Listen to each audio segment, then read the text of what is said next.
오늘 말씀은 레위기 12장 말씀입니다. 피조물을 위한 창조주라는 제목을 갖고 여러분과 함께 나누고자 합니다. 하나님께서 규례들을 세우십니다. 규례들.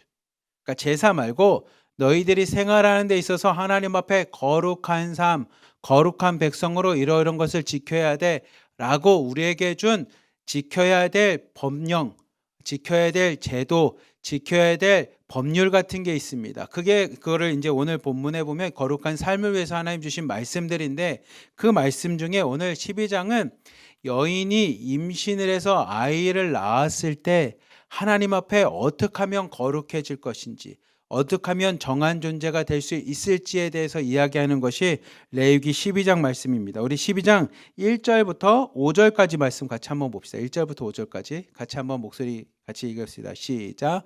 여호와께서 모세에게 말씀하여 이르시되 이스라엘 자손에게 말하여 이르라. 여인이 임신하여 남자를 낳으면 그는 이레 동안 부정하리니 곧 월경할 때와 같이 부정할 것이며 여덟째 날에는 그 아이의 표피를 벨 것이요. 4절 넘어가 주십시오. 그 여인도 아직도 33일을 지내야 산열이 깨끗하리니 정결하게 되는 기한이 차기 전에는 성물을 만지지도 말며 성소에 들어가지도 말 것이며 여자를 낳으면 그는 2일 동안 부정하리니 월경할 때와 같을 것이며 산열이 깨끗하게 되면 66일을 지내야 하리라. 아멘. 여호와 하나님께서 모세에게 말씀하십니다. 너희들이 여러 가지 생활 가운데 있을 텐데 거룩한 백성의 삶을 살기 위해서 여인들에게 이것을 꼭 알려줘라. 여인들이 임신해서 아이를 낳을 때 그 아이 중에 2절 말씀처럼 남자아이를 낳는다면, 아들을 낳게 되면 7일 동안은 부정할 것이다라는 겁니다. 부정이라는 단어는 뭐냐면, 아이고 아이를 낳았으니 피가 나고 그다음에 뭐 탯줄을 끊고 이런 것들 때문에 아이고 피가 있으면 부정하지라고 하는 이 부정인데, 이 부정이라는 것은 가까이 하면 안 돼라는 의미도 있고, 또 다른 말은 부정이라는 단어를 통해서 이 산모를 보호하는 겁니다. 여인이 아이를 낳기 때문에 몸이 가장 약하고 면역력도 떨어졌기에 주변에 있는 잘못된 예를 들어서 바이러스라든지 감염이라든지 면역균에 의해서 이 산모가 약해질 수 있으니 무엇을 하냐면, 하나님이 7일 동안은 부정하기 때문에 그 여인을 지켜서 그 여인 주변에는 가지 말라라고 하는 겁니다. 그 여인이 쉴 수 있게끔 7일 동안은 그 여인이 쉴 수 있게끔 부정한 상태로 들어가는 겁니다. 그리고 8일째가 되면 그 태어난 아들의 표피를 잘라서 하나님 앞에 그 표피를 벨 거라고 합니다. 이게 쉽게 말하면 어떤 말씀이냐면, 3절 말씀은 쉽게 말하면 할례를 뜻합니다. 할례. 우리가 여러분들이 계속적으로 수요일날 이렇게 우리 수요 예배 때마다 말씀을 드릴 때마다 이 할례 문제로 사도 바울이 문제가 됐던 게 실제로 하나님이 규례를 주었기 때문입니다. 하나님께서 규례를 줘서 남자아이면 태어난 지 8일 만에 무엇을 하냐면 3절 말처럼 할례를 받습니다. 표피를 자릅니다. 이것은 아브라함이 처음으로 하나님 앞에 행했던 믿음의 행위였습니다. 하나님, 우리는 하나님의 백성으로, 하나님의 자녀로 이 땅 가운데 구별되겠습니다. 구분된 모습이 있겠습니다. 그것을 뭡니까? 우리는 표피를 자르겠습니다 라고는 이 할례를 시작을 하거든요. 그래서 11조와 할례는 아브라함을 통해서 시작이 되었는데, 이것이 규례가 되어 하나님께서 이스라엘 백성에게 이야기합니다. 아들을 낳으면 8일 만에 표피를 자르라고 이야기합니다. 할례를 행하라고 이야기합니다. 거룩한 백성으로 표시를 하라고, 구별된 모습으로 살라고 합니다. 그리고 4절 말씀을 보면, 그리고 그 여인은, 산모는 33일이 지날 때까지 아무도 건들지 않고, 여기서 뭐냐면 산후조리하라는 겁니다. 몸을 좀 따뜻하게 하고 건강을 챙기고, 그래서 33일이 지난, 그래서 앞에 있는 7일과 33일 합치면 약 40일 동안 여인은 아이를 낳고 나면 40일 동안 자신의 몸 관리를 합니다. 다시 몸이 회복하고 다시 몸이 좋아질 수 있게끔 40일 동안은 부정한 상태로 둬서 성소도 들어가지 말고 성물도 만지지 말고 하나님 앞에 아무것도 하지 않고 쉬게끔 만듭니다. 근데 5절 말씀을 보면, 근데 아들을 낳은 게 아니라 딸을 낳으면, 여자를 낳으면 부정하는 기간이 7일이 아니라 2일에 14일 동안을 부정합니다. 2주 동안을 아무것도 하지 않고 부정한 존재를 그냥 냅두라는 겁니다. 몸을 회복하라는 겁니다. 그리고 산열이 깨끗해질 때까지도 33일이 아니라 66일 동안을 합니다. 66일 동안. 그러니까 다른 말로 하면 딸을 낳으면 산후조리를 며칠 하냐면 80일 동안을 합니다. 아들을 낳으면 40일을 하는데 딸을 낳으면 80일을 합니다. 뭐 성경을 해석하는 학자마다 이것에 대한 의미가 다릅니다. 남자와 여자가 태어난 것이 뭐 남자는 당시에 남자를 선호했기 때문에 이러이렇습니다라고 해석하는 분도 있고, 생명 윤리적으로 봤을 때 여자는 생명을 낳아야 되기 때문에 더 몸 관리를 해야 됩니다, 이런 해석도 있는데, 성경은 구체적으로 두 개의 차이에 대해서는 이야기하지 않습니다. 아무튼 아들을 낳으면 8일 만에 할례를 행한다라는 게 하나의 차이고요. 두 번째는 아들을 낳으면 40일 정도 산후조리 한다면 딸을 낳으면 한 80일 정도를 산후조리 한다라고 성경은 기록되어 있습니다. 그리고 이어서 한번 봅시다. 6절부터 8절까지 말씀 한번 봅시다.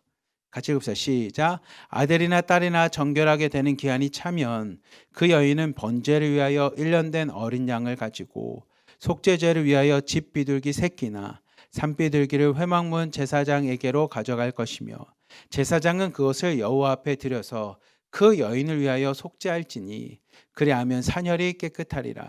이는 아들이나 딸을 생산한 여인에 대한 규례니라. 그 여인이 어린 양을 바치기에 힘이 미치지 못하면 산비둘기 2마리나 집비둘기 새끼 2마리를 가져다가 하나는 번제물로 하나는 속죄제물로 삼을 것이요 제사장은 그를 위하여 속죄할지니 그가 정결하리라. 아멘. 그리고 나서 하나님이 말씀하십니다. 뭐라고 말씀하시냐면, 여인이 이제 아이를 낳아서 자신이 부정한 기간인 40일이든 80일이 다 차고 나면 하나님 앞에 나오는 겁니다. 하나님 앞에 나올 때는 두 가지 예물을 드립니다. 하나는 번제를 위하여 자신의 모든 삶을 태우듯이 그 제물을 태우는 번제를 위하여 1년 된 어린 양을 가져오라고 합니다.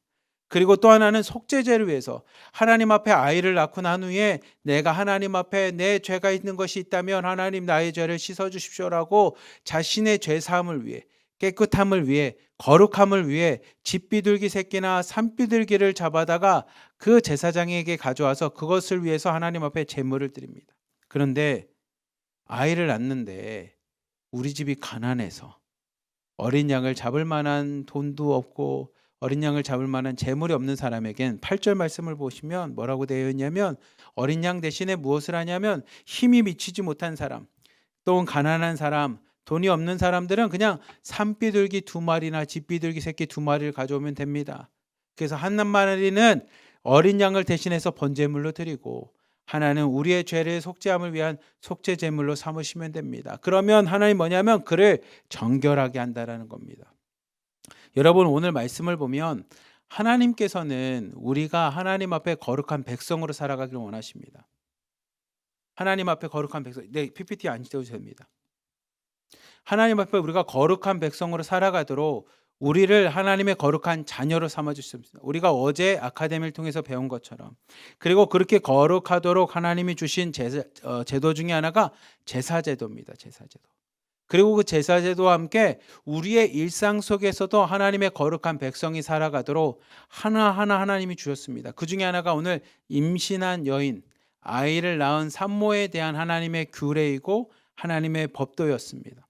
근데 이것들을 잘 보면 하나님께서 왜 그렇게 하나님께서 우리에게 거룩한 백성이 되도록 이걸 주셨습니까? 라고 하면, 하나님은 우리가 하나님 안에서 구원받은 백성, 거룩한 백성, 하나님의 천국 백성 되기를 원하십니다. 그러니 너희들이 이런 일이 있을 때마다 다시 거룩해질 수 있는 방법을 주셨습니다. 여러분, 대부분의 신들은 여러분들이 나중에 접할지 모르지만 그리스 로마 신화라든지 아니면 여러 가지 종교에서 이야기하는 신들을 잘 보면 그 신들은 인간들에 있는 것을 가져가고 인간들을 위해서 존재하기보다 인간들이 신을 위해서 존재하는 것들이 대부분의 신화에 있는 이야기입니다. 인간은 신에게 무언가를 바치고 무엇을 하고 무엇을 하게끔 바쳐져 있는 것이 대부분의 신화들에 대한 이야기입니다.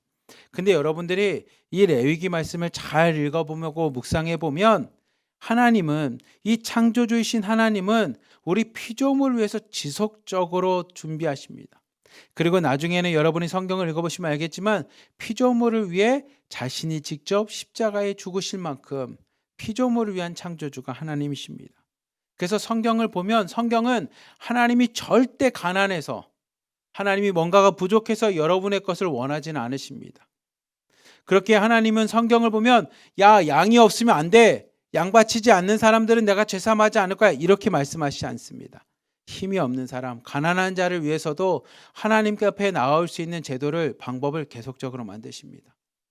하나님은 절대 우리의 것이 필요해서 부족해서 우리의 것을 요구하시는 분이 아니십니다. 그런데 하나님이 요구하는 것을 잘 보면 그 재물이 필요한 것이 아니라 재물을 드리는 우리가 하나님 앞에 구원받은 백성이 되도록 하나님께서 우리를 초대해 주십니다.